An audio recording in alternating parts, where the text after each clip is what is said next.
Bonjour Michael. Bonjour mon ami, comment ça va?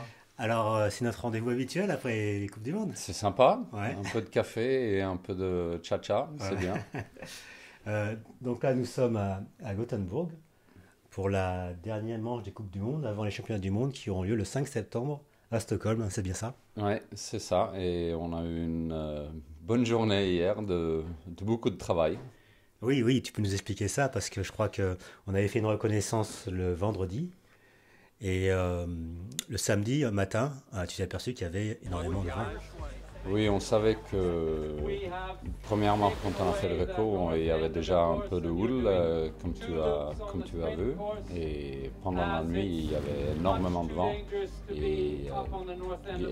Ça crée beaucoup de houle sur la mer du Nord.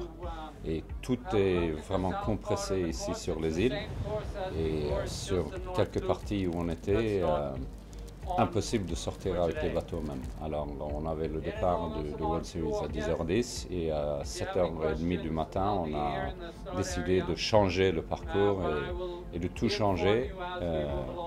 Et heureusement, ou avec un bon plan, on avait déjà le parcours de sprint qui est assez protégé et on a décidé de faire deux tours du parcours sprint au lieu. Et ça a créé un parcours de 37 km avec 32 natations et 33 sections à pied. Et c'était une journée énorme, je pense, pour les coureurs, pour tout le monde. Oui, mais mis à part le vent, la météo était belle quand même. Oui, on a eu un temps fantastique, c'est sec. Comme il y a beaucoup de rochers, c'est vraiment une course très technique sur des îles non pistées.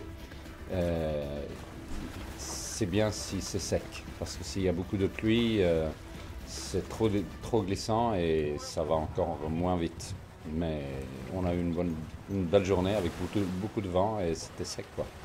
Oui, et donc les deux tours de sprint, en fait, ça a mis beaucoup de personnes sur le même parcours, mais c'était bien en même temps.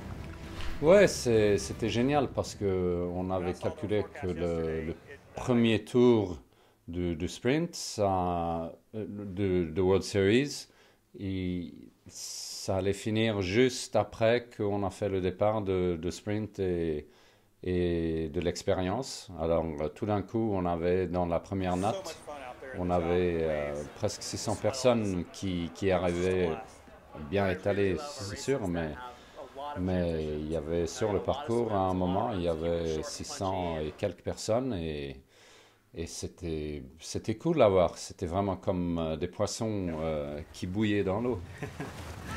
Oui. Euh, Là, c'était la dernière manche de Coupe du Monde, donc une dernière chance de se qualifier, on va Oui, dire, avec un slot direct. oui, Euh, il y avait pas mal de compétitions, surtout dans les mixtes, je oui. pense. Tu peux nous dire comment s'est déroulée la course par rapport aux élites?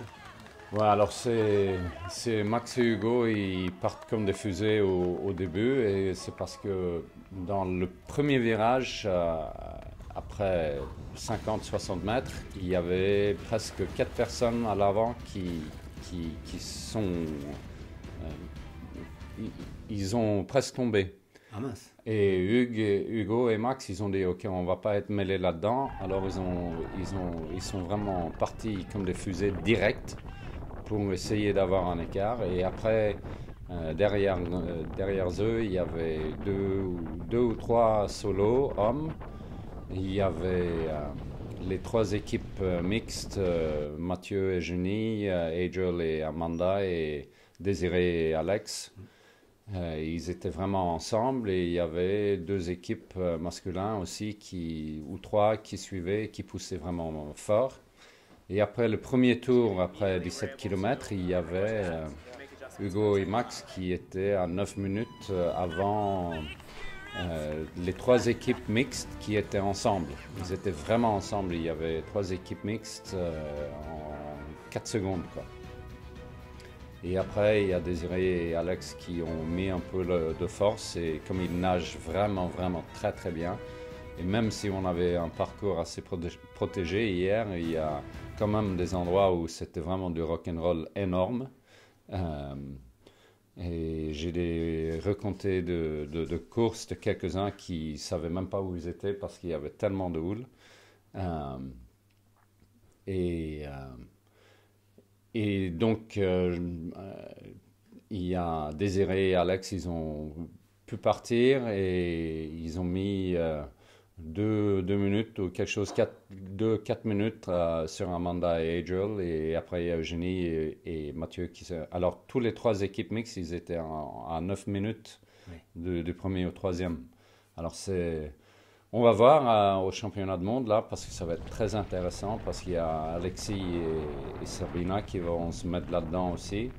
Et je pense une ou deux autres bonnes équipes mixtes. Alors pour les championnats du monde, ça va être une bagarre énorme, je pense, dans la catégorie mixte en premier. Et en masculin, ça va être intéressant. Qui va pouvoir peut-être secouer Max et Hugo un petit peu? On va voir si c'est même possible, mais il y a les Suédois Lars et Kenny qui ne sont pas venus courir cette année, ils sont juste concentrés sur le championnat du monde. Alors on va voir ce qui va se passer. Et en féminin, c'est sûr, il y a Ulrika Eriksson qui est venue hier avec Hanna Skålbratt. Et Hanna elle vient d'accoucher il y a 1 an avec 2 jumeaux. Ou un jumeau, ou qu'est-ce qu'on dit? 2 jumeaux. Oui, 2 jumeaux. Ouais. Et ils sont revenus et elles sont très très fortes. Elles ont bien gagné avec un peu de marge.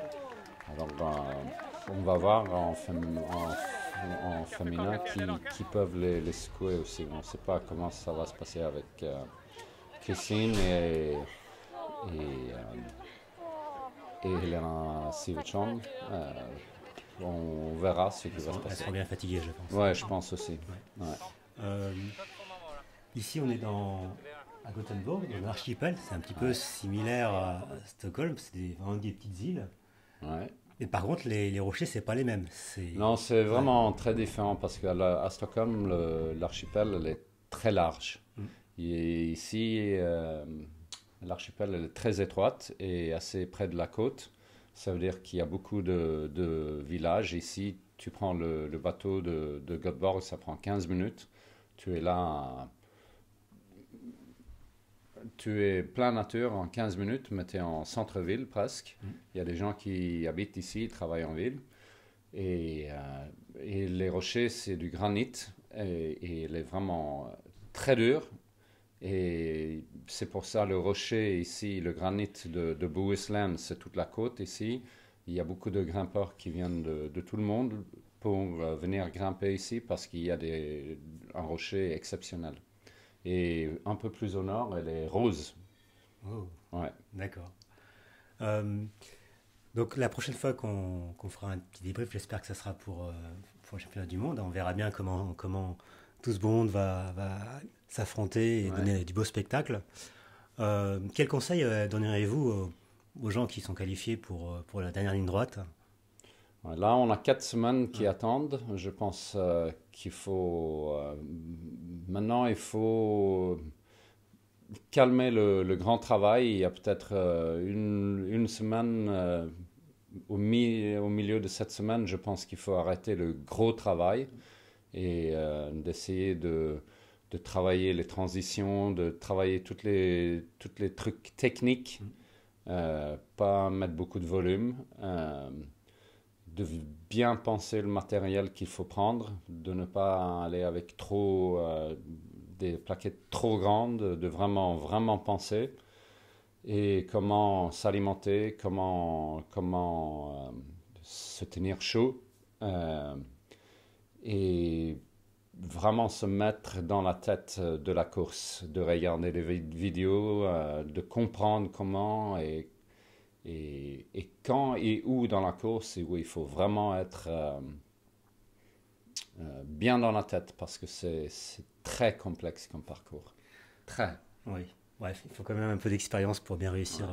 Et aussi travailler les pieds bien, technique de course à pied très technique. D'accord. Ouais. Écoute, merci Michael, Merci, hein. encore une fois. À Et toi. toujours un Et à vous. plaisir de faire ce petit débriefing. Et puis je ferai des petites photos ou vidéos pour Ouais. illustrer nos propos. Ouais, je pense qu'on a fait un bon travail ce week-end. Ok, Ouais. Merci super. mon ami. Merci. Ciao. Ciao.